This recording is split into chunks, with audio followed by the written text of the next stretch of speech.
What up guys? Welcome to my channel. If you like this video, don't forget to like, comment, and subscribe. With that being said, here it is. So Star Wars, Disney, announced they're doing another Rey movie. I couldn't be more overjoyed. Total shit show. Hearing that made me think of the newest Rey, Cassie Lang. So, I didn't like Cassie Lang in Ant-Man and the Wasp: Quantumania. Nope. It isn't the actress's fault that Cassie is so unlikable. She was doomed on the writer's page. Every time she hit the screen, I was instantly annoyed. From looking at YouTube, it seems like there are many who feel the same way. Cassie, the new Cassie. Sometimes she's acting her lines, other times sounds like she's just reading her lines. Awkward.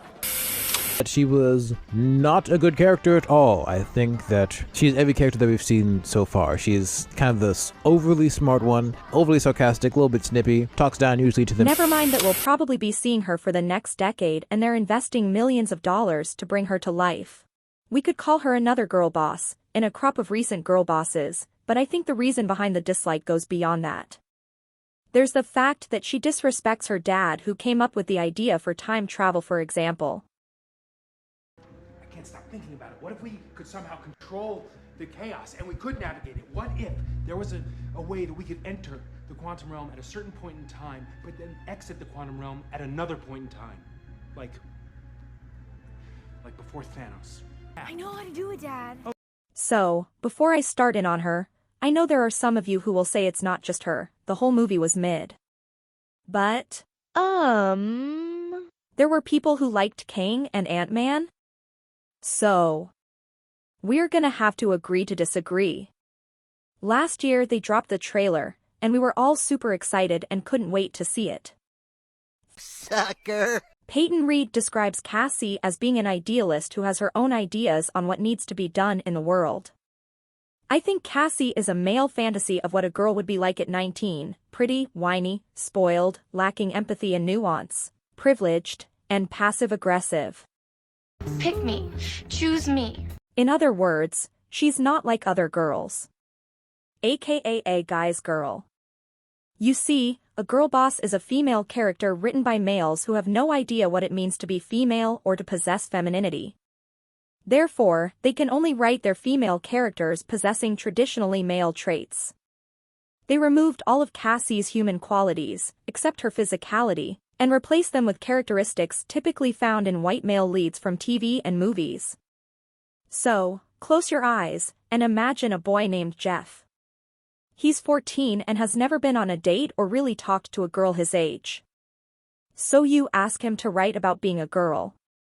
He thinks about when he was 5, and he got bullied by a girl or knew girls who were unbothered, as girls that age are, and he writes about her. There's nothing inherently wrong with any of the traits he gives her. A woman being strong is fine. But, I get the sneaking suspicion that the only reason male writers write women this way is because, like young Jeff, they're accustomed to writing male characters. So, they do just that and put a dress on him. In Cassie's case, it seems like in the writer's mind, in order for a woman to be in any way strong, she has to express herself in typically male ways. Otherwise, she's weak. It's ironic, I know that Marvel is going for diversity and inclusion, but when male writers write women like this, something that is meant to be progressive, aka, a strong woman, ends up being the most backward and sexist thing of all. Poor Cassie is written with this "I don't need no help" attitude that makes it hard for the audience to get close to her. She's supposed to be kick-ass, but she's also inept. So she lands in this nowhere land that most women can't sympathize with. She's supposed to be 19, but I don't know whose 19-year-olds the writers are referencing. 19 is usually when girls discover that the world isn't what they thought it was. It's the beginning of maturity. They become more empathetic and understand a little about how life isn't fair. This is because, like their parents, now they are also adults. Promised your mom that you would only use this stuff when one of us was around. It's really dangerous tech. I know, it's dangerous. What if the cops took it from you, huh? What if you lost it? I didn't lose the suit. You have a suit? Wait, you have a suit? I know how to take care of myself, okay? Trust me, I'm pretty good at it by now. Ouch. If the writers wrote Cassie to be say 15 or 16, then I could see her lack of empathy for her dad.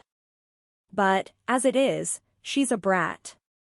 Consequences or an arc? Where you at? Cassie is supposed to be an activist for police brutality, but skips out of jail with a grin? She gives the police officer the patrol car she shrunk. Have they watched the news?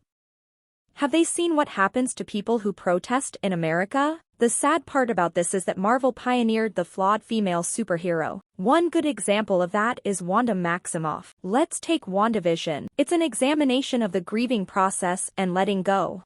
We get to see Wanda negotiate these complex feelings, and we can sympathize with her, in spite of all the really awful choices she made.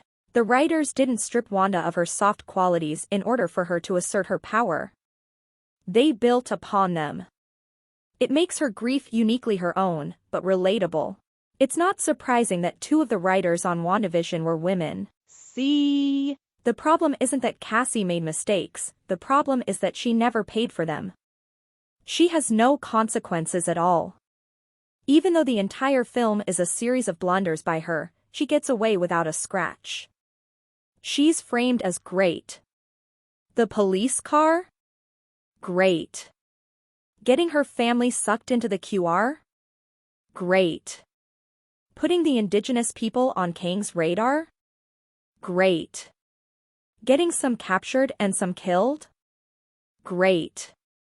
After everything she did and the people she got killed, she just went home. While her dad was getting his head beat in, while Hope and Scott were almost stranded, what did Cassie learn? What did she realize about her dad and his sacrifices all these years? Who knows? In the real world, everything we do leaves a trail. There are consequences. Some good and some bad. But, we face the consequences and learn from them. It's what makes us human. We have to lose and give up things, but we also get to triumph over adversity. The problem with Cassie is that she doesn't do any of that. There are no real consequences for her actions, so we never see her grow. It's almost like she didn't do anything at all. See? A perfect character is just that, perfect. We as the audience are told from the beginning that they aren't like us, so we don't expect them to be. This is why I give Captain Marvel grace. She's not supposed to be like us. For all intents and purposes, she's an alien. But with Cassie, she's supposed to be a human, just in a special suit. Not a super soldier, or a god, or from out of space, or a mutant. Cassie's story arc is non-existent. Let's compare her to Peter Parker in No Way Home. Both have absent fathers, both do something rash that leads to disaster. Both started out with privilege because of their proximity to superheroes. Both had their toys handed to them. Both don't listen to advice from experts. Both put innocent people at risk. That's where the similarities end. In the end of No Way Home, Peter has serious consequences. He gets arrested, loses his Aunt May, he loses his home, he almost sees MJ killed, he has to let go of his MIT dreams, nobody knows who he is, he lives alone, and he has to give up his best friend. And the love of his life. And Cassie? Well, Cassie gets to eat cake. You've got to do better, Senator. Thank you for watching my first video. If you liked it, please subscribe, share it, click the bell and give it a thumbs up to let the algorithm know you like content like mine. Follow me on all of my social media. Thank you so much for watching. And remember, Now go and enjoy your life.